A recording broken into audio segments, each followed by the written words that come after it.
जय हिंद। आज हम पढ़ने वाले हैं SCRT history class number 9th।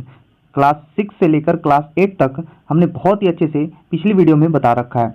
जो दो वीडियो थी, 3 वीडियो लगभग, क्लास 6 का अलग है, क्लास 7 का अलग है और क्लास 8 का अलग है, और ये क्लास 9th का है। इसमें चैप्टर कुछ ज़्यादा हैं और कुछ बड़े बड़े चैप्टर हैं जो आपके एग्जाम के लिए बहुत ही ज़्यादा इंपॉर्टेंट होता है। TRE 1 2 3 4 में 3 तक जितने भी एग्जाम हुए हैं उन सभी एग्जामों में क्लास 9th और क्लास 10th से हिस्ट्री से बहुत सारे क्वेश्चन देखने को मिले हैं। तो आज हम पढ़ेंगे क्लास 9th, और सबसे पहले देखेंगे हमें यहाँ पे कितने चैप्टरों के बारे में पढ़ना है। तो क्लास 9th SCRT है ये, जिसमें टोटल 8 चैप्टर हैं। कितने चैप्टर हैं? 8 चैप्टर। पहला भौगोलिक खोज, यानी कि भारत में या पूरे विश्व में कैसे देशों के खोज किए गए, इसके बारे में हम लोग पढ़ेंगे। दूसरा पढ़ेंगे अमेरिकी स्वतंत्रता संग्राम। तीसरा पढ़ेंगे फ्रांसीसी क्रांति, और चौथा पढ़ेंगे विश्व युद्धों का इतिहास और नाजिमवाद, जो 5वां चैप्टर है। वन्य समाज और उपनिवेशवाद, शांति के प्रयास, और कृषि और खेतीहर समाज। ये सारे चैप्टर हम लोगों को पढ़ना है, जिसमें से आज हम लोग केवल 2 चैप्टरों के बारे में पढ़ेंगे, जो एग्जाम के लिए बहुत ही ज़्यादा इंपॉर्टेंट होगा। अगली वीडियो में हम दो चैप्टर और करके, ऐसे करके 2 से 3 वीडियो में आपका क्लास 9 कंप्लीट हो जाएगा। फिर क्लास 10 भी हम लोग देख लेंगे। जो लोग क्लास 6 से लेकर क्लास 10 तक का SCRT भूगोल पढ़ना चाहते हैं, उसका ही प्लेलिस्ट बना हुआ है। उसका मैंने पूरा शॉर्ट नोट्स की तरह आपको पढ़ाया भी है, plus head writing short notes का भी वीडियो बना रखा है, और जो आपके एग्जाम के लिए क्या होगा, बहुत ही ज़्यादा इंपॉर्टेंट है। चलिए स्टार्ट करते हैं और फटाफट देखते हैं पहले चैप्टर में क्या क्या है। आइए, सबसे पहला चैप्टर भौगोलिक खोज। इसको थोड़ा सा हम जूम कर देंगे, थोड़ा सा चीज़ें आपको अच्छे से और दिखाई देंगी। चलिए ध्यान दीजिएगा। यहाँ पे पहला कह रहा है पुर्तगाली यात्री मार्को पोलो। क्वेश्चन पूछेगा मार्को पोलो कहाँ का निवासी था, तो आपको बता देना है पुर्तगाल का, और पुर्तगाली यात्री था ये। मार्को पोलो कौन था? पुर्तगाली यात्री था, जो विजयनगर साम्राज्य की समृद्धि एवं चीन के शासक कुबलाई खां के दरबार में वैभव का वर्णन करने ने अपनी यात्रा वृत्ति में किया है। देखिए यहाँ पे समझिए, ये कह रहा है कि पुर्तगाल का एक यात्री है जिसका नाम है मार्को पोलो। मार्को पोलो जब भारत में आता है तो उस समय विजयनगर साम्राज्य का क्या है, शासन चल रहा था। विजयनगर साम्राज्य का जो है वंश यहाँ पे शासन कर रहा था। तो इसने मार्को पोलो ने क्या किया है कि विजयनगर साम्राज्य की समृद्धि के बारे में और चीन के जो शासक हैं जिनका नाम है कुबलय खां के दरबार के वैभव के बारे में, वैभव यानी कि इसका दरबार कितना अच्छा था। चीन के शासक, ये जो अपना शासक है जिसका नाम है कुबलय खां, जो कि इसके दरबार के बारे में बता रखा है कि कितना वैभव था, यानी अपनी यात्रा की पुस्तक में इसने लिखा है। तो क्वेश्चन पूछ सकता है कि मार्को पोलो भारत किस वंश के समय आया था, तो क्या बताएंगे आप? विजयनगर साम्राज्य के समय। और ये कहाँ का निवासी था?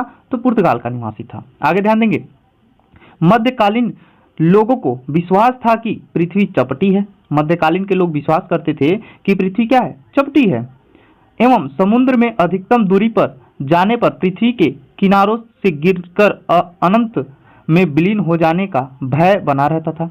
यानी कि ये कहते थे, मध्यकाल के लोग जो हुआ करते थे, मध्यकालीन युग के जो लोग थे, उनका मानना था कि पृथ्वी चपटी है, और समुद्र में अधिक दूरी पर जाने के बाद क्या होगा, समुद्र खत्म हो जाएगा और समुद्र क्या है, बिल्कुल पाताल में चला जाएगा।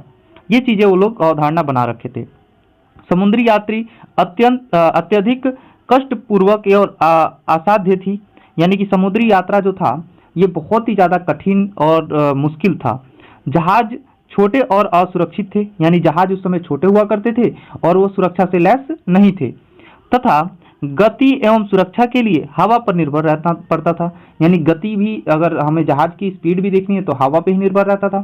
सारा चीज़ें हवा पे निर्भर रहती थी, गति भी, सुरक्षा सब भी हवा पे निर्भर रहती थी। कब? जब पानी की जहाजें, पहले की बात कर रहा है, वर्तमान की बात नहीं कर रहा है। कंपास और कुतुबनुमा जैसे दिशा सूचक यंत्र का ज्ञान अभी नहीं हुआ था। देखिए, कंपास हो गया या कुतुबनुमा हो गया। कुतुबनुमा और कंपास एक ही चीज है।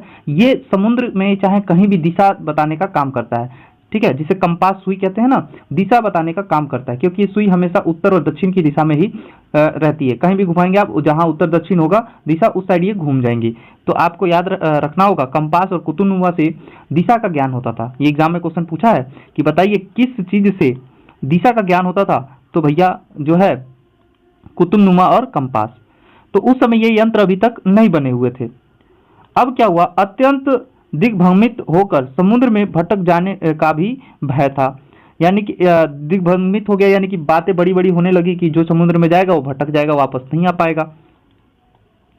आगे क्या हुआ, ध्यान से सुनिएगा। समुद्र की यात्रा के लिए समुद्र की यात्रा के लिए राज्य की ओर से किसी प्रकार की सहायता नहीं दी जाती थी। यानी भाई पहले से ही अवधारणा बना रखा है लोगों ने कि समुद्र में जो जाएगा वो विलुप्त हो जाएगा, यानी कि वो गुम हो जाएगा। और उस समय यंत्र भी नहीं खोजे गए थे कि भाई किसी तरह से दिशा देखा जाए। और उस समय जो जहाजें हुआ करती थी छोटी हुआ करती थी और हवा के सहारे ही उसकी गति निर्भर करती थी। और साथ ही साथ उस राज्य के जो राजा हुआ करते थे वो भी जो है समुद्री यात्रियों का सहयोग नहीं कर रहे थे। इस विषम परिस्थिति में नाविकों और व्यापारियों द्वारा अटलांटिक या अंध महासागर, देखिए अटलांटिक महासागर को हम अंध महासागर के नाम से भी जानते हैं, जैसे महासागर की यात्रा करना अत्यंत दुष्कर था, यानी अत्यंत कठिन था। तो आपको बता देना है, क्वेश्चन पूछेगा अंध महासागर किसे कहते हैं, तो अटलांटिक महासागर को कहते हैं। और सबसे व्यस्त बंदरगाह भी है हमारा, सबसे व्यस्त महासागर भी है हमारा। अब भौगोलिक खोजों की पृष्ठभूमि देखते हैं। मध्य युग में अरबों और तत्पश्चात तुर्कियों ने विशाल अंतर्राष्ट्रीय साम्राज्य का निर्माण किया था। यानी सबसे पहले अरबियों ने और फिर बाद में क्या हुआ कि तुर्कियों ने विशाल अंतर्राष्ट्रीय साम्राज्य का निर्माण किया था। आपको पता होगा भारत में भी सबसे पहले अरबों का आक्रमण हुआ था, उसके बाद तुर्कियों का आक्रमण हुआ था। यानी अरब ने सबसे पहले पूरा साम्राज्य बनाया, फिर तुर्कियों ने बनाया। इधर 15वीं शताब्दी के 5 दशक पूर्व तक यूरोप और एशिया के मध्य व्यापार कुस्तुनिया के मार्ग से होता था। क्वेश्चन पूछ सकता है कि 15वीं शताब्दी के समय 5 दशकों के पूर्व से यूरोप और एशिया के बीच में किस मार्ग द्वारा व्यापार होता था, तो बता देना कुस्तुनिया का जो मार्ग था उसके द्वारा होता था। 1453 में कुस्तुनिया पर तुर्क अधीनस्थ से यूरोपीय व्यापारियों के लिए इस मार्ग से व्यापार करना निरापद नहीं रहा। यानी कि कुस्तुनिया पे जो तुर्की ने अधिकार कर लिया, कब, 1453 में, जिसकी वजह से अब क्या हुआ कि यूरोप के लोग जो भारत से एशिया से जो व्यापार करते थे वो व्यापार करना क्या हो गया, कठिन हो गया। क्या किया इन्होंने 1453 में, देखिए कैसे समुद्री रास्ते की खोज होगी। यानी ये पहले स्थल के मार्ग से एशिया से व्यापार करते थे, अभी समुद्री मार्ग की खोज नहीं हुई है, क्योंकि भाई पानी की जहाजें भी छोटी हैं, हवा पे निर्भर है, कंपास सुइया जो हमारा कुतुबनुमा है वो उसका भी खोज नहीं हुआ है। वहाँ के राज्य के जो शासक हैं वो भी सपोर्ट नहीं कर रहे हैं नाविकों का कि तुम क्या करो, किसी रास्ते की खोज करो, किसी रास्ते से व्यापार करो। अभी क्या हो रहा है कि यूरोप और एशिया के बीच में व्यापार हो रहा था, उस रास्ते का नाम था कुस्तुनिया मार्ग। कुस्तुनिया मार्ग पर 1453 में तुर्की ने क्या किया, कब्जा कर लिया। और जब कब्जा कर लिया तो यूरोप और एशिया के बीच में व्यापार क्या हो गया, बंद हो गया। अब क्या हुआ, यूरोप वासियों ने पंपास का ज्ञान अरबियों से सीखा था। अब अरबों से इन लोगों ने क्या किया, कंपास या कुतुबनुमा का जो दिशा सूचक ज्ञान था इससे यूरोपियों ने सीखा। किससे, क्वेश्चन पूछेगा, यूरोपियों ने किससे दिशा का ज्ञान या कंपास का यूज करना सीखा, तो किससे सीखा, अरबों से सीखा था। बहुत ही इंपॉर्टेंट क्वेश्चन है, एग्जाम में पूछा भी गया है। आगे क्या हुआ, ध्यान दीजिएगा। इटली, स्पेन, पुर्तगाल के समुद्री तटीय इलाकों में नाव निर्माण कला का परंपरागत पद्धति की जगह खांचा पद्धति विकसित हुई, जिससे बड़े और मजबूत जहाज बनाए जाने लगे। दूरबीन का आविष्कार भी हो चुका था जो समुद्री अभियानों में काफी सहायक थी। अब मानचित्र में काफी सुधार हो चुका था। इस संदर्भ में स्ट्रोलोब अक्षांश जानने का उपकरण भी महत्वपूर्ण रहा। यानी कि यहाँ पर ध्यान देंगे, जो ये स्ट्रोलोबो जो है, इससे हम अक्षांश के बारे में जानते हैं। यह अक्षांश जानने का क्या है, एक उपकरण है। जब आप भूगोल पढ़ोगे तो वहां आपको मालूम चलेगा, दो अक्षांशों के बीच या देशांतरों के बीच अगर हमें किसी स्थान के बारे में जानना है तो अक्षांशों से हम बहुत अच्छे से उस स्थान के बारे में जान सकते हैं। अब देखिए यहाँ पर इटली हो गया, स्पेन हो गया, पुर्तगाल, इन 3 देशों में क्या हो रहा था, समुद्री तटीय इलाकों पे बड़े बड़े जहाज बनाने के काम शुरू हो गए, क्योंकि परंपरागत पद्धति थी वहां पर। और दूरबीन का भी आविष्कार हो चुका था इस समय। अब यूरोप वासियों ने अरबों और अरब के जो लोग थे उनसे भैया कुतुबनुमा या पंपास के बारे में भी जान लिया, यूज करना सीख लिया उन लोगों से। अब क्या करेंगे, अब ये क्या करेंगे, अब ये नौका जो है पानी की जहाजों से अलग अलग जगहों पे जाएंगे। जैसे कि यहाँ पे लिखा हुआ है, आप देखेंगे कि पुर्तगालियों ने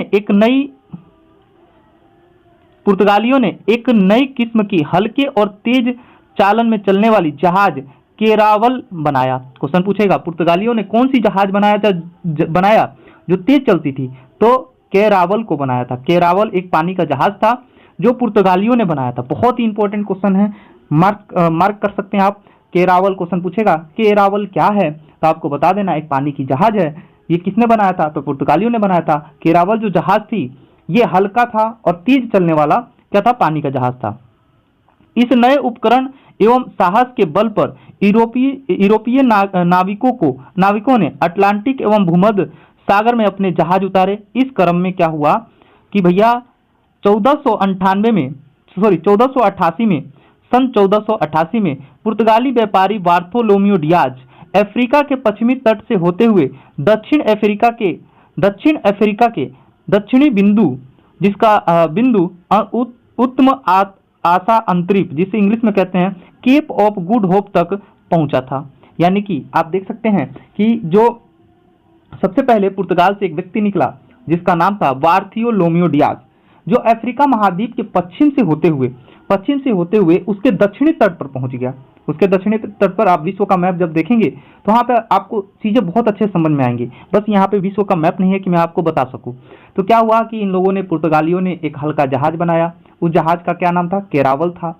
अब उस पानी की जहाज को अटलांटिक महासागर में उतारा। और कौन से महासागर में, तो भूमध्य महासागर में उतारा था। अटलांटिक या भूमध्य महासागर में क्या किया, उतारा था।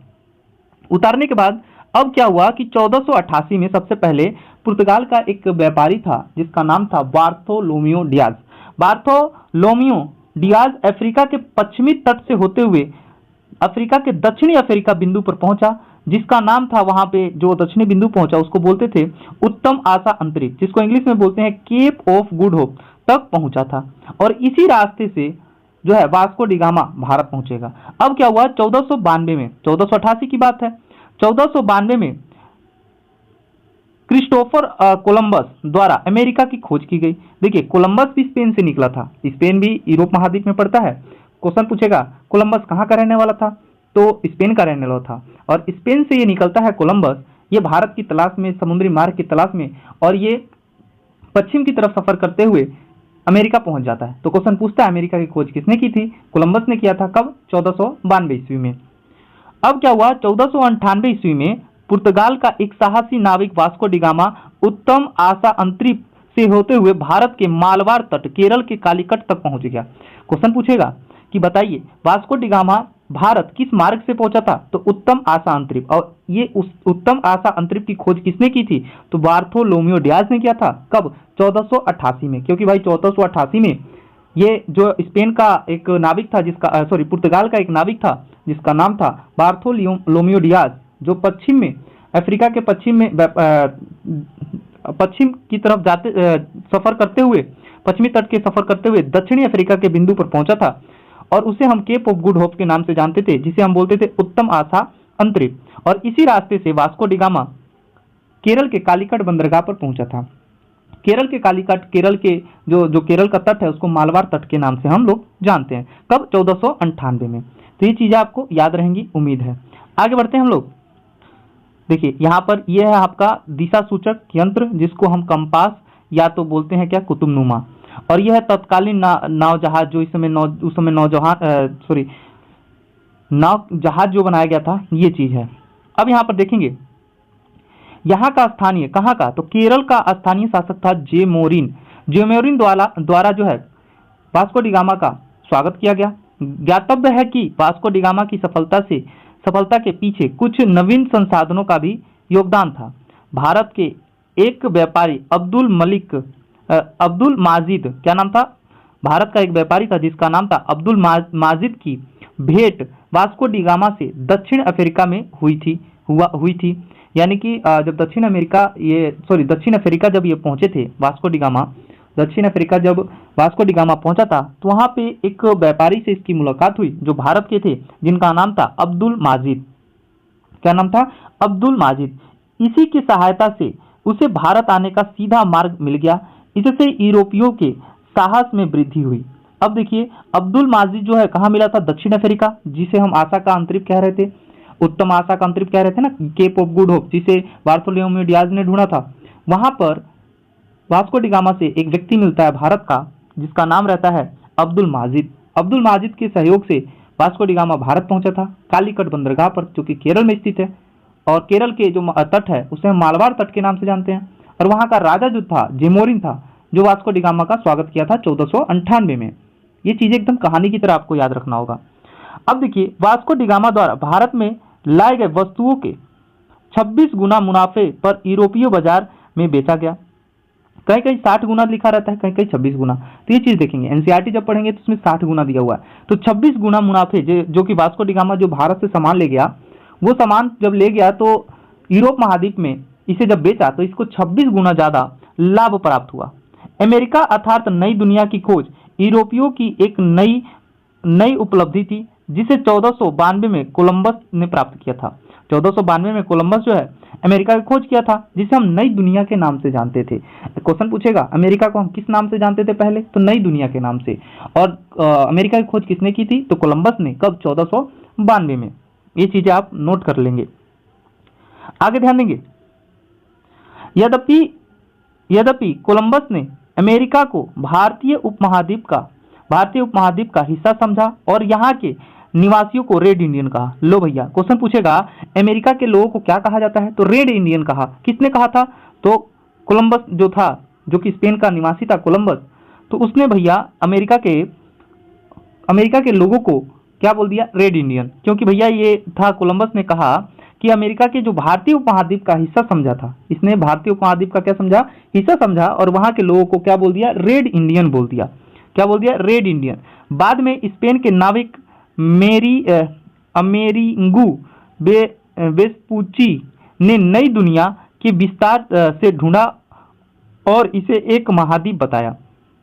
इसी के नाम पर इस क्षेत्र का नाम अमेरिका पड़ गया। देखिए अमेरिंगू एक नाविक था, स्पेन का ही नाविक था अमेरिंगू, जो अमेरिका को पूरे अच्छे से खोजा और कहा कि ये देश नहीं, ये महाद्वीप है, और उसी के नाम पर इस महाद्वीप का नाम अमेरिका पड़ गया। 1519 में मैगलन ने पूरी दुनिया का चक्कर जहाज से लगाया था। क्वेश्चन पूछेगा किसने पूरी दुनिया का चक्कर पानी की जहाज से लगाया था, तो मैगलन ने लगाया था। कब, 1519 में। और यह धारणा पुष्ट हो गई कि सभी समुद्र एक दूसरे से जुड़े हुए हैं। कहाँ से मालूम चलता है कि सभी समुद्र एक दूसरे से जुड़े हुए हैं, ये कौन बताता है, तो मैगलन का जो पूरा समुद्र का चक्कर था, पूरे दुनिया का चक्कर था, ये बताता है कि अगर पूरा महासागर अगर जुड़ा ना होता तो मैगलर कभी पूरे विश्व का चक्कर नहीं लगा पाता। तो 1519 में मैगलर एक व्यक्ति था जो पूरे विश्व का चक्कर लगाया था, जिससे हमें यह पता चलता है कि सारे महासागर आपस में जुड़े हुए हैं। आगे कैप्टन हुक ने ऑस्ट्रेलिया की भी खोज कर दी। कैप्टन कुक ने ऑस्ट्रेलिया की खोज कर दी और साथ ही साथ न्यूजीलैंड के द्वीपों का भी पता लगाया। कैप्टन कुक वो ऑस्ट्रेलिया का खोज किया और साथ ही साथ न्यूजीलैंड के द्वीपों का भी पता लगाया था। तो क्वेश्चन पूछ सकता है कि बताइए न्यूजीलैंड के द्वीप का पता किसने लगाया, तो कैप्टन कुक ने। और ऑस्ट्रेलिया देश की खोज किसने की थी, तो कैप्टन कुक ने ही किया था। क्लियर है, यहां तक चीजें समझ में आ गई होंगी। आगे बढ़ते हैं, यहां पे ध्यान देंगे, सर जॉन और सेवा रिस्टन बैटबोट ने न्यू फाउंडलैंड द्वीप का पता लगाया था। न्यू फाउंडलैंड द्वीप का पता किसने लगाया था, तो सर जॉन और सेवा रिस्टन के बोट ने। तो आपको याद रखना पड़ेगा, ये न्यू फाउंड द्वीप का पता लगाए थे। आगे भौगोलिक खोजों को प्रोत्साहित देने के विभिन्न यूरोपीय देश के शासकों ने भी महत्वपूर्ण भूमिका निभाई, जिसमें पुर्तगाल के राजकुमार हेनरी द नेविगेटर और स्पेन की महारानी इसाबेला प्रमुख थी। अब देखिए पुर्तगाल के जो राजा थे, जो पुर्तगाल के राजकुमार थे, जिनका नाम था हेनरी द नेविगेटर। हेनरी ने पुर्तगाल के जो वास्को डी गामा जो भारत गया था, दूसरी बार भी भारत जाता है वास्को डी गामा, और वो हेनरी के कहने पे जाता है व्यापार की अनुमति के लिए। तो हेनरी द नेविगेटर जो कि पुर्तगाल के राजकुमार है, इन्होंने भी जो है भौगोलिक खोजों में महत्वपूर्ण भूमिका निभाई है। और स्पेन की महारानी जो थी इसाबेला, क्योंकि स्पेन का आप कोलंबस को देख सकते हैं, और अमेरिका के चारों तरफ घूमने वाला अमेरिकी रिस्टन ऐसे कुछ नाम था, उसको देख सकते हैं जिसके नाम पर अमेरिका रखा गया था। तो ये इसाबेला हो गई स्पेन की महारानी, और हेनरी द नेविगेटर हो गया पुर्तगाल का राजकुमार, जिसने ये भूमिका निभाई थी भौगोलिक खोजों में। नई दुनिया की बात करें तो अमेरिका महाद्वीप था, यानी नई दुनिया को किस नाम से किसको जानते हैं तो अमेरिका अमेरिकी महाद्वीप थी। इस प्रकार से 16वीं शताब्दी में यूरोपियों द्वारा नई दुनिया कहा गया। भाई अमेरिकी महाद्वीप को क्या कहा गया 16वीं शताब्दी में, क्या कह दिया गया, नई दुनिया कहा, क्योंकि कोलंबस की यात्रा से पूर्व इसकी कोई जानकारी नहीं थी। यानी कि वो वहां पे जगह तो था, पर कोलंबस जब तक यात्रा नहीं किया था तब तक उसके बारे में कोई जानता नहीं था। तो कोलंबस की यात्रा के बाद इसके बारे में मालूम चला, और जिसकी वजह से इसका नाम रखा गया नई दुनिया। तो अमेरिका का नया अन्य नाम क्या है तो नई दुनिया है। ये चीजें आपको पता होनी चाहिए। आगे भौगोलिक खोजों के परिणाम क्या हुआ भैया, भौगोलिक जो नए नए देश खोजे गए उससे क्या हुआ। पहली बार लोगों को संसार के एक बृहद भूखंड से परिचित कराया गया और विश्व के देश एक दूसरे से संपर्क में आए। एशिया और यूरोप के विभिन्न सभ्यताओं का जो पहले से विलंग था परस्पर संपर्क स्थापित हुआ। यानी कि सारे देशों के बारे में मालूम चला तो धीरे धीरे वहाँ के देशों के बारे में जब मालूम चला तो धीरे धीरे परिचय हुआ सबसे, और सभ्यताएं जो है कुछ सभ्यताओं से लोगों ने वहाँ सीखा, कुछ की सभ्यताओं से लोगों ने यहाँ के लोगों ने सीखा। तो ये ऐसे ये फायदे हुए। भौगोलिक खोजों के परिणाम निम्न रूप स्पष्ट किए जाते हैं। तो सबसे पहला व्यापार वाणिज्य का पर प्रभाव, यानी भाई आपको खुद मालूम होगा कि जब नए देश खोजे गए तो वहाँ पे जो चीज़ें होती होंगी वो वहाँ से उठाकर दूसरे देश में जाएंगे, और वहाँ से जो चीज़ें होती होंगी वहाँ से उठाकर इस देश में आएंगे। तो उपनिवेश की आर्थिक शोषण से यूरोपीय देश समृद्ध होने लगे। इस प्रगति से यूरोपीय व्यापार को चरम उत्कर्ष पर पहुंचा दिया। फलस्वरूप मुद्रा व्यवस्था का विकास हुआ। हुंडी और ऋण पत्र आदि व्यापारिक साख का विकास हुआ। व्यापार अपने स्थानीय स्वरूपों से विकसित होकर वैश्विक रूप ले लिया। यानी अपने स्थान पर, एक ही स्थान पर जो व्यापार होता था अब पूरे विश्व में व्यापार होना प्रारंभ हो गया, जो वैश्विक रूप ले लिया। उसके बाद नई देशों की खोज के पूर्व व्यापार मुख्य रूप से भूमध्य सागर और बाल्टिक सागर तक ही सीमित था। यानी जब तक नए देशों की खोज नहीं हुई थी तब तक भूमध्य सागर और बाल्टिक सागर के बीच में ही व्यापार होते थे। उसके बाद परंतु इसका स्थान अटलांटिक, हिंद और प्रशांत महासागर ने ले लिया। यानी भूमध्य सागर और बाल्टिक सागर से जो व्यापार होते थे अब इसकी जगह से अटलांटिक और हिंद महासागर और प्रशांत महासागर से व्यापार होना प्रारंभ हो गया। फलतः पेरिस हो गया, लंदन हो गया, एम्स्टर्डम हो गया, एंटवर्प हो गया आदि शहर विश्व व्यापक व्यापार के प्रमुख केंद्र बन गए, और यूरोपीय व्यापार पर इटली का एकाधिकार हो गया। यूरोप के व्यापार पर किसका अधिकार हो गया सबसे ज्यादा, तो इटली का एकाधिकार हो गया। आगे बढ़ेंगे देखेंगे तो यूरोपीय देशों द्वारा खोजे गए नए देशों के आयातीय बहुमूल्य धातु विशेषकर अमेरिका से जो है सोना चांदी, जो कि अर्थव्यवस्था के स्वरूप को ही बदल दिया। यानी कि जब इन लोगों ने देशों की खोज कर ली यूरोप महाद्वीप के लोगों ने, तो सबसे पहले ये अमेरिका से सोना और चांदी लाए। फलतः 80 वर्ष तक यूरोपीय अर्थव्यवस्था चांदी पर निर्भर थी, जिसने मुद्रास्फीति की स्थिति उत्पन्न कर दी। यानी मुद्रास्फीति का मतलब होता है महंगाई, और चांदी पर निर्भर था। कब तक, तो 80 वर्षों तक निर्भर था। कौन, यूरोप। औपनिवेशिक साम्राज्यों का विकास। भौगोलिक खोजों के उपरांत उपनिवेशिक की स्थापना के रूप में साम्राज्यवाद का विकास जारी रहा, और यूरोपीय राष्ट्रों में तीव्र प्रतिस्पर्धा भी चलती रही। इसके फलस्वरूप व्यापार के माध्यम एवं स्वरूप में भी परिवर्तन आए। व्यक्तियों की जगह अब संगठित व्यापारिक कंपनियों ने व्यापार का संचालन प्रारंभ कर दिया। उसके बाद क्या हुआ, और इसी उद्देश्य विशेषकर तथा अन्य सुविधा प्राप्त करने के लिए ये कंपनियां प्रयासशील हुई। जैसे इंग्लैंड, हॉलैंड, स्विट्जरलैंड, स्वीडन और डेनमार्क, फ्रांस आदि देशों में ऐसी कंपनियां स्थापित हुई, जिनमें से कुछ कंपनियां व्यापारियों के द्वारा प्रायोजित थे और कुछ राज्य द्वारा। आगे अमेरिका, अफ्रीका, ऑस्ट्रेलिया तथा अन्य द्वीप समूहों में उपनिवेशिक और बस्तियां बसाई गई। प्रारंभ में पुर्तगाल और स्पेन उपनिवेशी स्थापित करने में अग्रणी रहे, परंतु 16वीं सदी के अंत तथा 17वीं सदी के प्रारंभ में फ्रांस भी शामिल हो गया। यानी कि ये सब देश कंपनी बनाए और धीरे धीरे अन्य देशों में जाने लगे। भारत में यूरोपीय कंपनियों की स्थापना, जैसे पुर्तगाल का आगमन यानी कि वास्को डी गामा आया था पहली बार 1498 में, अंग्रेजी ईस्ट इंडिया कंपनी 1600 में, डच ईस्ट इंडिया कंपनी 1602 में, फ्रांसीसी ईस्ट इंडिया कंपनी 1664 में, डेनिश ईस्ट इंडिया कंपनी 1616 में, स्वीडन जो है 1731 में ये भारत आए थे। ये भारत में कंपनी की स्थापना के क्रम है, डेट है, याद रखेंगे, डायरेक्ट पूछता है। भारत में सबसे पहले कंपनी की स्थापना अगर देखें तो 1498 में पुर्तगाली आ गए थे और अंग्रेज ईस्ट इंडिया कंपनी 1600 में हुई थी, डच 1602 में, फ्रांसीसी 1664 में, डेनिश 1616 में और स्वीडन जो कि 1731 में। वाणिज्यवाद का विकास।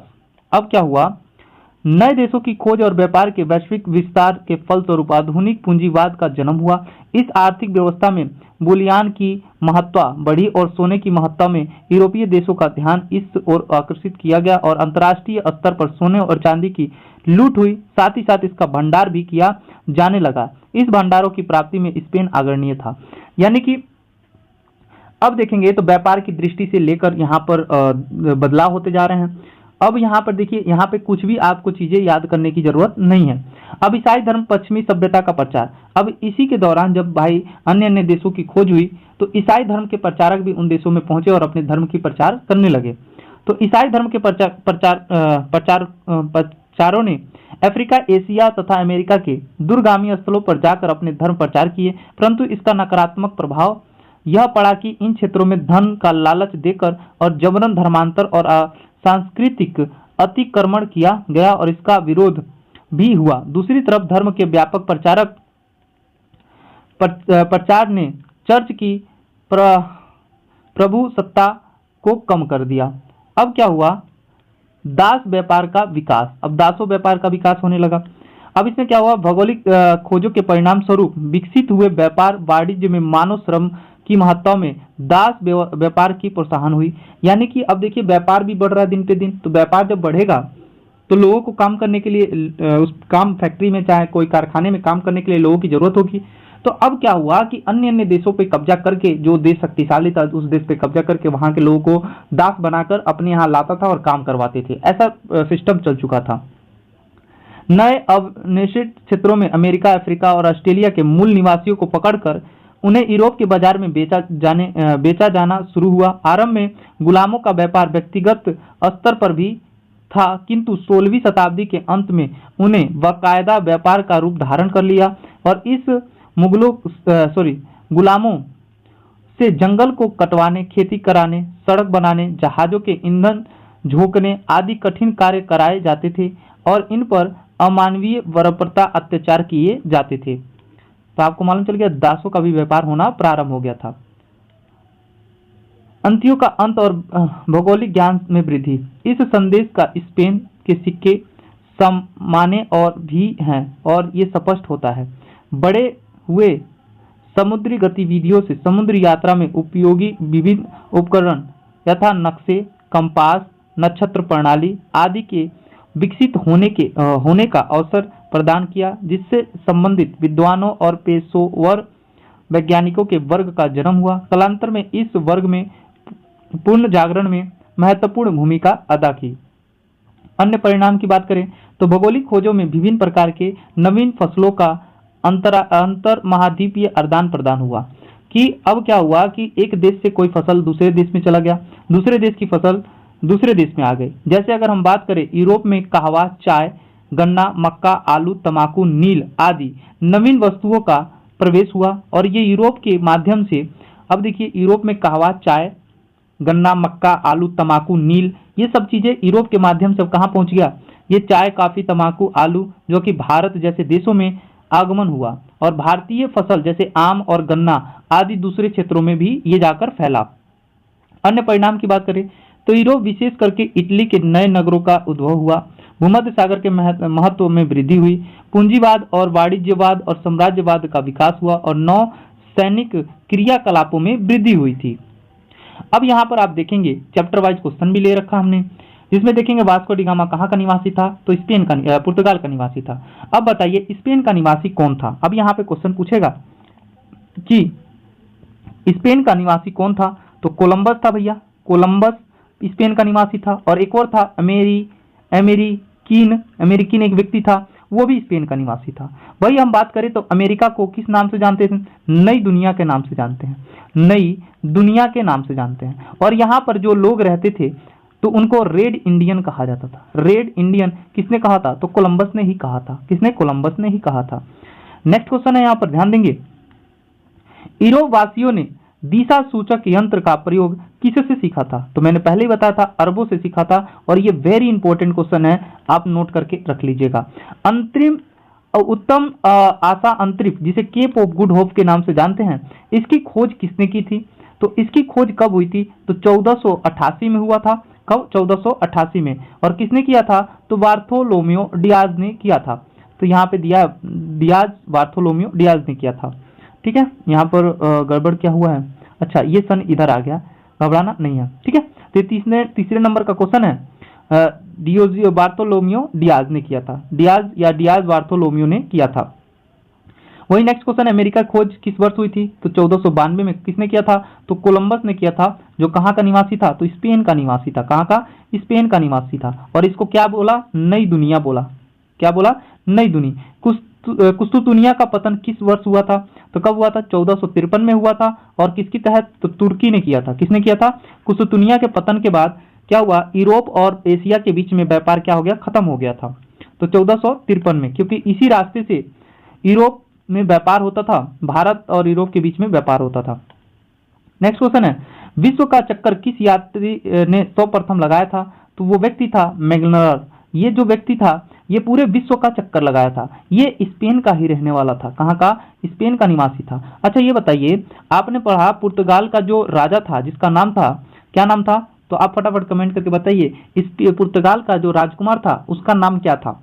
और स्पेन की जो महारानी थी उसका नाम क्या था, जिसने क्या है नाविकों को पूरे भौगोलिक खोज के लिए बढ़ावा दिया था। बताइए फटाफट, ये दोनों नाम कमेंट करके आप लोग बता देंगे। चलिए दूसरा चैप्टर हम बात करेंगे।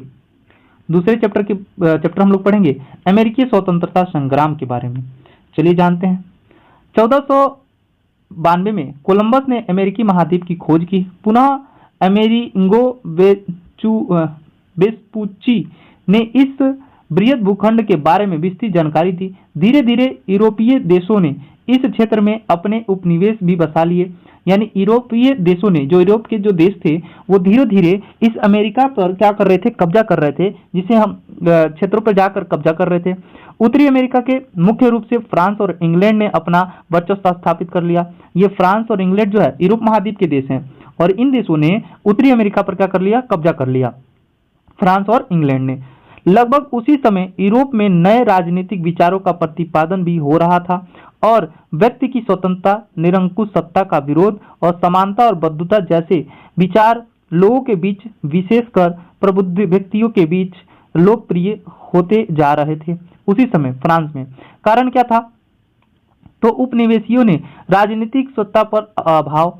अमेरिकी उपनिवेशियों में अत्यधिक अंग्रेज लोग थे जिन्हें इंग्लैंड के संसदीय व्यवस्था एवं विधि विधान को देखा था। अतः वह अपने उपनिवेशी में भी उसी तरह प्रजातांत्रिक व्यवस्था चाहते थे, जबकि ब्रिटिश शासक इसके खिलाफ थे। उपनिवेशियों के गवर्नर इंग्लैंड के राजा द्वारा मनोनीत किए जाते थे, जिसे विशेषाधिकार भी प्राप्त थे और उस पे उपनिवेश वासियों के प्रति उत्तरदायी थे। फलतः संघर्ष की स्थिति बनी रहती थी। उपनिवेश वासियों के शासन के योग्य नहीं माना जाता था। उपनिवेश वासियों की जो शासन व्यवस्था थी, ये लोग इनको योग्य नहीं मानते थे इंग्लैंड के लोग, क्योंकि इन पर कब्जा कर रखे थे, जिसके कारण उनमें भारी असंतोष था। भौगोलिक दूरी, तो इंग्लैंड और अमेरिका की भौगोलिक दूरी काफी अधिक थी। यही दोनों क्षेत्र अटलांटिक महासागर के दो अलग अलग छोर पर स्थित थे। चूंकि उस समय यातायात और संचार साधनों का अभाव था, अतः व्यवहारिक रूप से ब्रिटिश सरकार अपने उपनिवेशी पर प्रभावशाली नियंत्रण बनाए रखने पर असमर्थ थी, जिसका फायदा स्वतंत्रता संग्राम के दौरान उपनिवेशवासियों को मिल गया था। यानी कि जिस पर ये लोग कब्जा किए थे उन लोगों को पूरा छूट मिल गया, एक तरह से पूरा मौका मिल गया कि इनको भगाने का, इंग्लैंड वालों को भगाने का, क्योंकि इंग्लैंड जो है यूरोप महाद्वीप में है और उत्तर अमेरिका पे कब्जा कर रखे हैं और इन दोनों के बीच में बहुत दूरी है और इंग्लैंड से ही सारी व्यवस्था चलती थी। वहां का ही राजा जो था, ब्रिटिश का जो राजकुमार था, जो शासक था, वही सारा यहाँ पर माने कि पूरा व्यवस्था करता था। धार्मिक और सामाजिक व्यवस्था में मतभेद कैसे हुआ? तो अमेरिकी उपनिवेश एवं ब्रिटेन के बीच धार्मिक एवं सामाजिक स्तर पर भी मतभेद थे, जहां एक और ब्रिटेनवासी एलिंगन मत को मानते थे और चर्च के अधीनस्थ में विश्वास करते थे। दूसरी ओर अमेरिकी जनता जो है प्यूरिटिक मतावलंबित थी, यानी कि अलग अलग धर्म को भी मानते थे। धार्मिक उत्पीड़न के तहत तबाह होकर प्रोटेस्टेंट और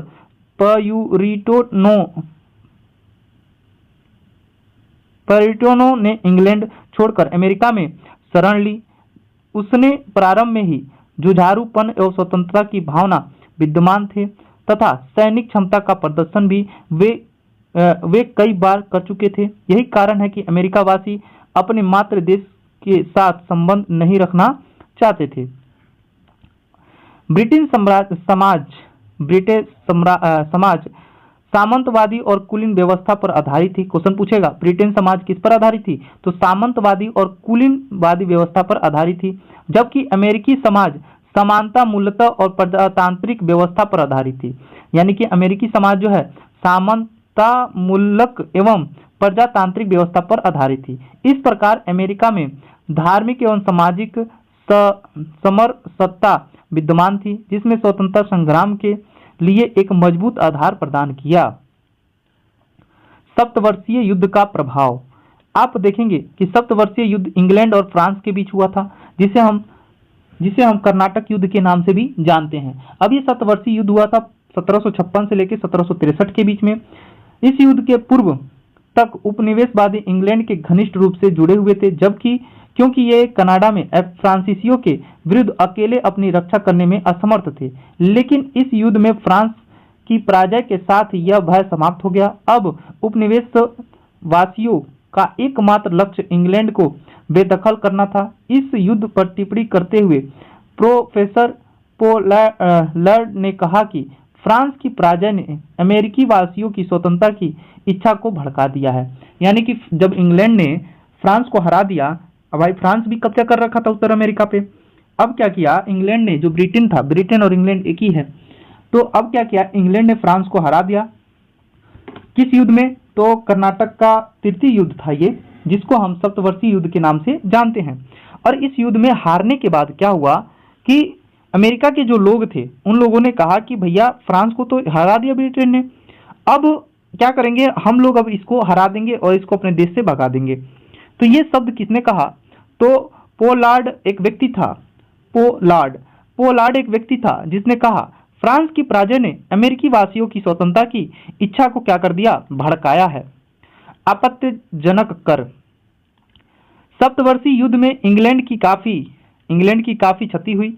यानी कि सप्तवर्षीय युद्ध हुआ तो इंग्लैंड काफी भाई आर्थिक क्षति हुआ, पैसा नुकसान हुआ। क्षतिपूर्ति हेतु तत्कालीन प्रधानमंत्री ग्रेनविले, इंग्लैंड का उस समय जो प्रधानमंत्री था, प्राइम मिनिस्टर था, उसने ग्रेनविले एक व्यक्ति था जो 1765 में स्टाम्प एक्ट पारित कर दिया। क्वेश्चन बहुत ही इंपॉर्टेंट यहाँ पर पूछेगा, आप यहाँ पे नोट लगा के लिख लीजिए कि स्टाम्प एक्ट कब आया था। स्टाम्प एक्ट कब आया? तो आपको बता देना है 1765 में स्टाम्प एक्ट आया था। किसने पारित किया था?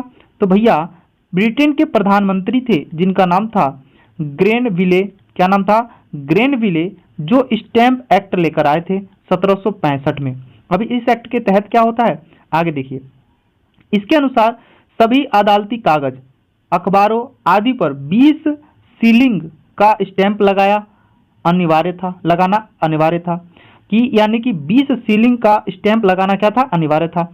इस कानून से उपनिवेशियों ने व्यापक विरोध की भावना जाग उठी और क्या हुआ, उपनिवेशियों ने ब्रिटेन में रहने वाली सभी वस्तुओं का बहिष्कार, यानी कि ब्रिटेन से आने वाली सभी वस्तुओं का बहिष्कार करने का निश्चय किया और 1767 में ब्रिटिश संसद में उपभोक्ता वस्तुओं पर कर लगाया और ये वस्तुएं भी कागज, शीशा, चाय और रोंग थी। इस पर क्या किया, कर लगा दिया ब्रिटिश की संसद ने। और ये भाई अमेरिका पे लगाया जा रहा था ब्रिटिश की संसद द्वारा, क्योंकि अमेरिका कब्जे में ले रखा था इन लोगों ने। और 1767 में ये काम किया इन लोगों ने और यहाँ के लोग और भी भड़क गए और उपनिवेशियों ने इस करों का व्यापक विरोध किया और सैमुअल एडम ने प्रतिनिधित्व नहीं तो कर नहीं का नारा दिया था। बहुत ही इंपॉर्टेंट लाइन है कि अमेरिका स्वतंत्रता संग्राम के समय कौन सा नारा दिया गया था, तो प्रतिनिधि नहीं तो कर नहीं, प्रतिनिधि नहीं तो कर नहीं। और किसने दिया था, तो सैमुअल एडम ने दिया था। ये नारा दिया था प्रतिनिधि नहीं तो कर नहीं, ये नारा दिया था अमेरिका स्वतंत्रता संग्राम के समय। बहुत इंपॉर्टेंट लाइन था। आगे ध्यान दीजिएगा, ब्रिटिश सरकार की कार्रवाई का विरोध करने के लिए उपनिवेशवासियों ने स्वाधीनता की पुत्री और पुत्र आदि की संस्था का स्थापना किया था। ब्रिटिश सरकार की कार्रवाई का विरोध करने के लिए वहां के जो लोग थे, उपनिवेशी जो लोग थे, उन लोगों ने क्या किया, स्वाधीनता के पुत्र और स्वाधीनता की पुत्री संस्था का निर्माण किया था। क्वेश्चन पूछेगा, स्वाधीनता की पुत्री या स्वाधीनता का पुत्र का संस्था का निर्माण किस क्या कहते हैं स्वतंत्रता संग्राम के समय हुआ था, तो अमेरिकी स्वतंत्रता संग्राम के समय हुआ था। और अमेरिका स्वतंत्रता संग्राम के समय वहां के जो उपनिवेशी थे, जो लोग विरोध कर रहे थे, उन लोगों ने स्वाधीनता के पुत्र और स्वाधीनता की पुत्री नामक संस्था का स्थापना किया था। आगे ध्यान देंगे, लेखकों और प्रचारकों की भूमिका। वहां के लेखक और प्रचारक जो थे उनकी क्या भूमिका थी, तो स्वतंत्रता की भावना जगाने में लेखकों और प्रचारकों की अहम भूमिका रही, जिसमें 1776 में टॉमस पेन ने लघु पत्रिका कॉमन सेंस प्रकाशित किया था। बहुत ही इंपॉर्टेंट लाइन है कि 1776 में जो है टॉमस पेन ने एक लघु पत्रिका प्रकाशन किया जिसका नाम था कॉमन सेंस। क्वेश्चन पूछेगा कॉमन सेंस पत्रिका किसकी है, तो आपको बता देना है टॉमस पेन की है। और कब ये पत्रिका प्रकाशित हुई थी, तो 1776 में हुई थी। और लघु पत्रिका कॉमन सेंस किस स्वतंत्रता से संबंधित है, तो अमेरिकी स्वतंत्रता से संबंधित है। समझ आया। आगे ध्यान देंगे, इसके अत्यंत प्रभावशाली एवं उत्तेजक शैली में स्वतंत्रता की आवश्यकता पर बल दिया गया। इससे राजतंत्र भी कहरा पहरार किया, जिसमें टॉमस जैमसेन ने उपनिवेशियों के विद्रोह करने के अधिकार पर समर्थन किया और उसकी बढ़ती हुई स्वतंत्रता की इच्छा को प्रोत्साहन किया। कौन, तो आप देखेंगे एक और व्यक्ति था जिसका नाम था टॉमस जेफरसन। टॉमस जेफरसन एक व्यक्ति थे जिन्होंने इस स्वतंत्रता संग्राम में क्या किया, भाग लिया था। इनके बारे में पूछता है। जॉर्ज तृतीय निरंकुश नीति। जॉर्ज तृतीय जो था, जो इंग्लैंड का राजा हुआ करता था, उसकी नीतियों के बारे में थोड़ा जानते हैं। इसने क्या किया भैया, इंग्लैंड के शासक जॉर्ज तृतीय ने सत्ता संभालते ही अमेरिकी उपनिवेश के प्रति निरंकुश नीतियां अपनाई। इसकी यह नीति इंग्लैंड में भी लोकप्रिय थी। यह व्यक्तिगत शासन के सिद्धांत में विश्वास रखता था, जबकि इंग्लैंड के मंत्रिमंडल की शक्ति बढ़ाने लगी थी। जॉर्ज तृतीय ने अनुत्तरदायी रवैया से उपनिवेशियों के साथ उत्पन्न हुए संकट के शक्तिपूर्वक समाधान की संभावना को वस्तुतः ध्वस्त कर दिया, जो स्वतंत्रता संग्राम हेतु उत्तरदायी कारकों के रूप में सामने आई थी। अब देखेंगे तत्कालीन कारण, बोस्टन टी की घटना। 1773 में चाय कानून द्वारा ईस्ट इंडिया कंपनी को भारत से सीधे अमेरिकी चाय भेजने का एकाधिकार प्राप्त हो गया। यानी बोस्टन टी की जो घटना थी वो 1773 में चाय कानून था एक तरह से, और ईस्ट इंडिया कंपनी को भारत से सीधा अमेरिका चाय भेजने का एकाधिकार मिल गया। यानी ईस्ट इंडिया कंपनी कहाँ की है, यूरोप महाद्वीप की है, और यूरोप महाद्वीप जो इंग्लैंड है, ब्रिटेन है, वो अमेरिका पे कब्जा कर रखा है। और बोस्टन टी जो एक्ट आया था, जिस एक्ट के तहत 1773 में नियम कानून बना दिया गया, जिसके तहत अब भारत से डायरेक्ट चाय अमेरिका भेजने का काम किया गया। और इसका उपनिवेशवासियों को जबरदस्त विरोध किया। भाई वहां के जो लोग थे उन लोगों ने डायरेक्ट उस पर क्या किया, विरोध किया। अब यहां पे ध्यान देंगे, जब चाय से लदा हुआ जहाज अमेरिका के बोस्टन बंदरगाह पर पहुंचा तो वहां के कुछ नागरिक आदिवासी, जिसे हम रेड इंडियन जैसे कपड़े पहनने आदिवासियों जैसे कपड़े पहने उस जहाज पर पहुंचे और उन्हें चाय की सभी पेटियां समुद्र में फेंक दी। ठीक है, इस घटना को हम बोस्टन टी पार्टी के नाम से जानते हैं। इस ब्रिटिश सरकार ने बोस्टन बंदरगाह पर व्यापारिक प्रतिबंध लगा दिया और इस प्रकार अमेरिकी उपनिवेश के विरोध की आग में धक ली, यानी कि अमेरिका में उपनिवेश की आग बढ़ गई। 15 सितंबर 1774 को 13 उपनिवेशियों की प्रतिनिधि ने फिलाडेल्फिया शहर में एक महादेशीय सम्मेलन आयोजित किया गया, जिसमें ब्रिटिश कानूनों का विरोध तथा व्यापार का बहिष्कार का निर्णय लिया गया। क्वेश्चन पूछेगा, यहाँ पे ध्यान दीजिए, क्वेश्चन क्या पूछेगा, क्वेश्चन पूछेगा फिलाडेल्फिया शहर में जो सम्मेलन हुआ, आयोजित हुआ, वो कितने उपनिवेशियों ने भाग लिया, तो 13 उपनिवेशियों ने क्या लिया, भाग लिया। और कब, 5 सितंबर 1774 को, 5 सितंबर 1774 को लिया था। और 1773 में क्या हुआ था, बोस्टन टी की घटना ही हुई थी। 1773 में बोस्टन टी की आपकी क्या हो गई थी, घटना हुई थी। अब यहां पर ध्यान देंगे कि 18 अप्रैल 1775 को ब्रिटिश सेना और उपनिवेशी वासियों के बीच लेक्सिंगटन में प्रथम संघर्ष हुआ, जिसके पश्चात 4 जुलाई 1776 को फिलाडेल्फिया के द्वितीय महादेशीय सम्मेलन आयोजित हुआ, जिसमें टॉमस जेफरसन द्वारा तैयार किया गया और स्वतंत्रता का घोषणा पत्र जारी कर दिया गया। देखिए क्वेश्चन पूछेगा, अमेरिका की स्वतंत्रता का घोषणा पत्र किसने तैयार किया था, अमेरिका स्वतंत्रता का घोषणा पत्र किसने तैयार किया था, तो टॉमस जेफरसन ने, ठीक है, टॉमस जेफरसन ने स्वतंत्रता का घोषणा पत्र, अमेरिका स्वतंत्रता का घोषणा पत्र तैयार किया। वहीं जॉर्ज वाशिंगटन ने अमेरिका उपनिवेशी की सेनापति नियुक्त किया गया था। जॉर्ज वाशिंगटन को अमेरिकी उपनिवेशी का सेनापति नियुक्त किसे किया गया था, तो जॉर्ज वाशिंगटन को किया गया था।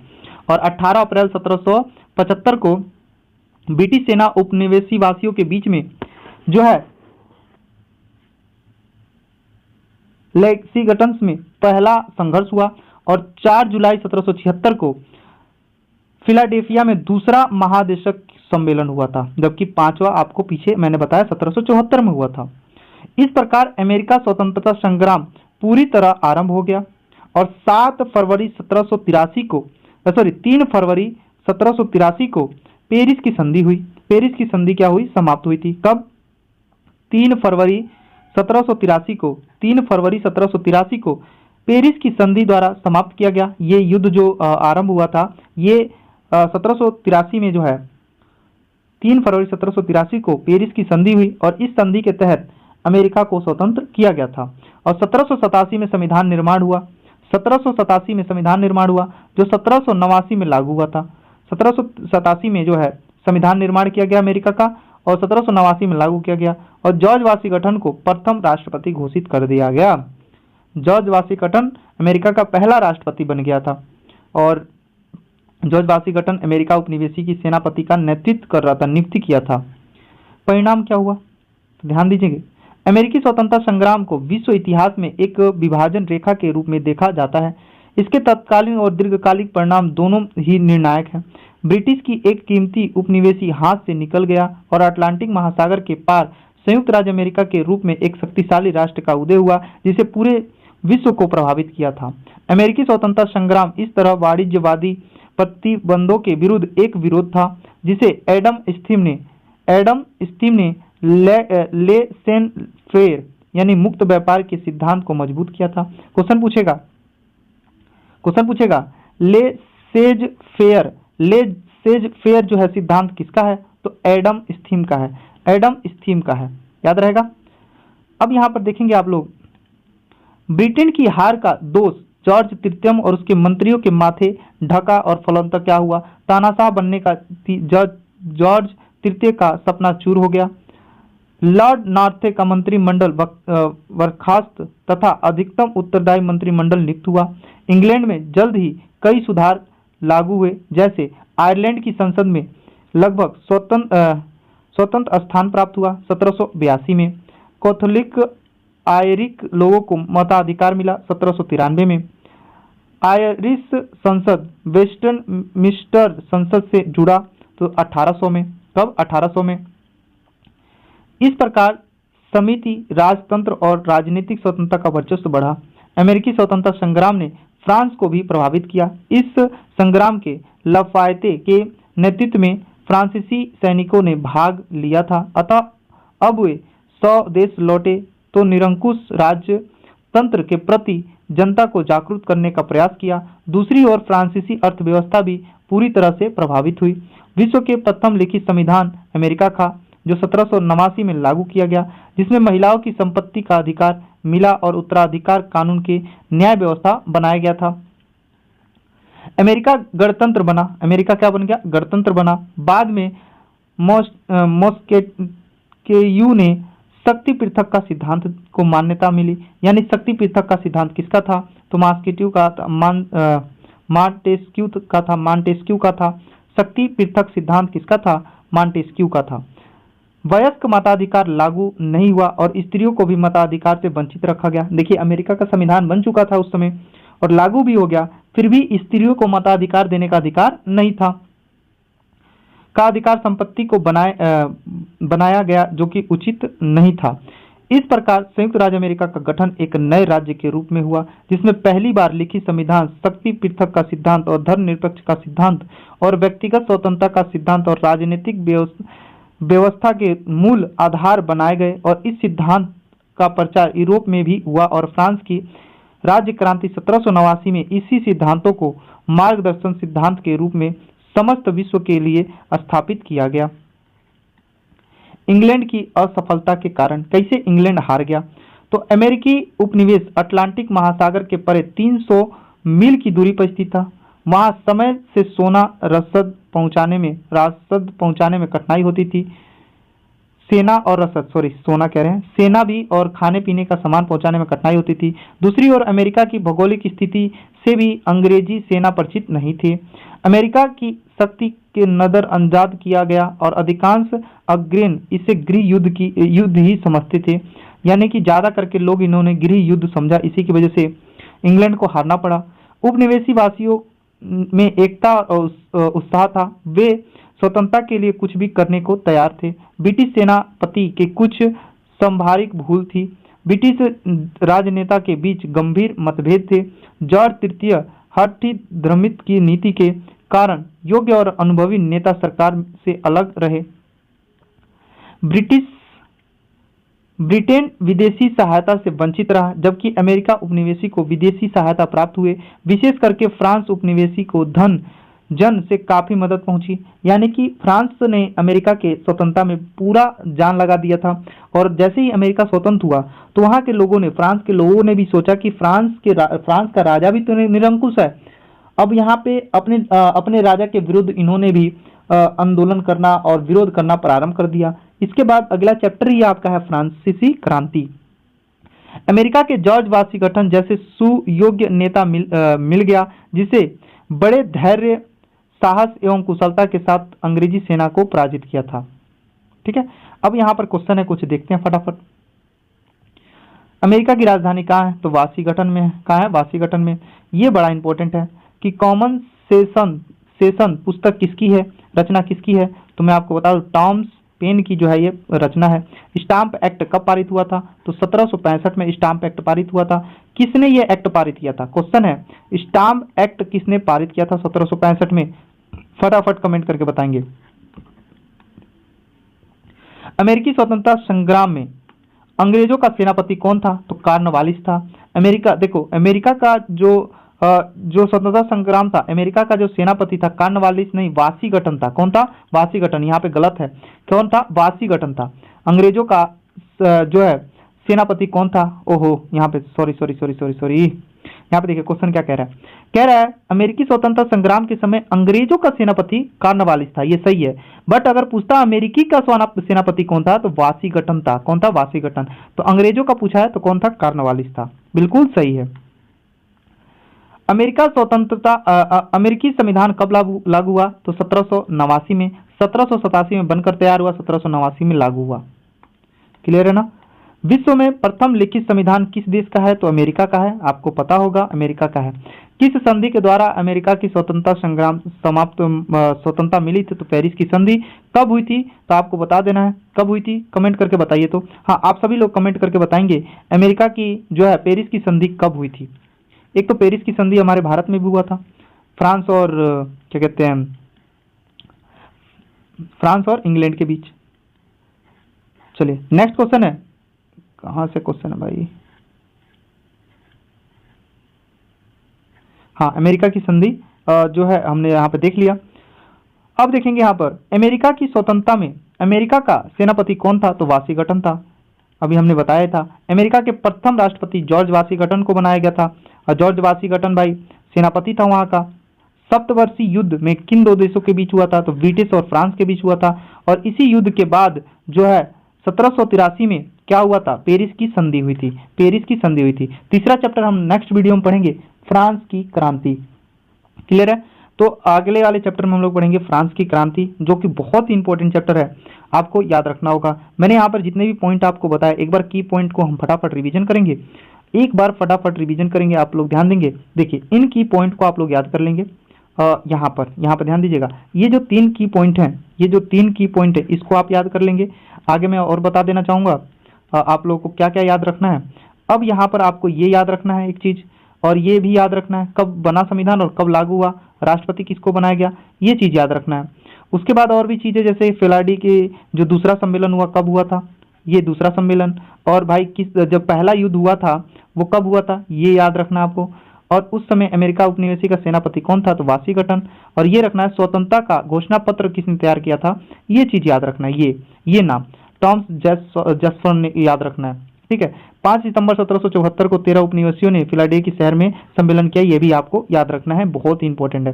बोस्टन टी की घटना आपको समझ में आ गया होगा कि वहाँ के लोग जो थे जो है चाय को उठा फेंक दिए, 1773 में ये घटना हुई थी, ये भी क्वेश्चन पूछता है, 1773 में ये घटना हुई थी।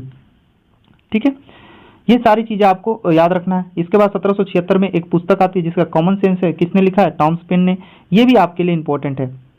क्लियर है।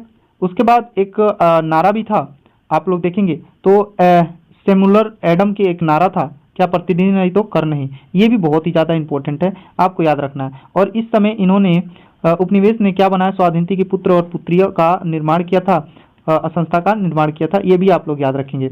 उसके बाद यहाँ पर एक चीज़ ये भी याद रखेंगे कि क्या हुआ कि वहाँ की अदालत ने प्रथम प्रधानमंत्री वहाँ का जो पीएम था, प्रधानमंत्री था, ग्रेनविल ने 1765 में स्टाम्प एक्ट लाया था, ये भी याद रखेंगे, जिसमें 20 सीलों की स्टाम्प लगाने की बात कही गई थी।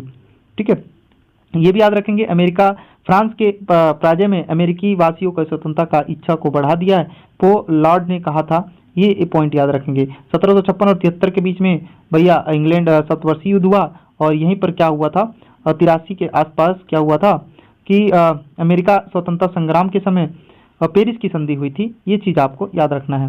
फिर उसके बाद यहाँ पर कोई इंपॉर्टेंट चीज़ नहीं है आपके एग्जाम के लिए, और ये इंपॉर्टेंट हो जाता है आपके लिए, जो कि अमेरिका खोज, और इसी के नाम पर अमेरिका रखा गया था। ये सब चीज़ें आपको समझ में आ गई होंगी। वीडियो कैसा लगा, वीडियो अपने दोस्तों को शेयर कीजिए। अगली वीडियो में हम पढ़ेंगे फ्रांस की क्रांति के बारे में, और जो लोग भूगोल 6 से लेकर 10 तक का पूरा SCERT पढ़ना चाहते हैं, उसका प्लेलिस्ट चैनल पे बना हुआ है, और पूरा वीडियो मैंने पढ़ा रखा है, वहाँ जाकर आप वो वीडियो देख सकते हैं। तो आज के लिए बस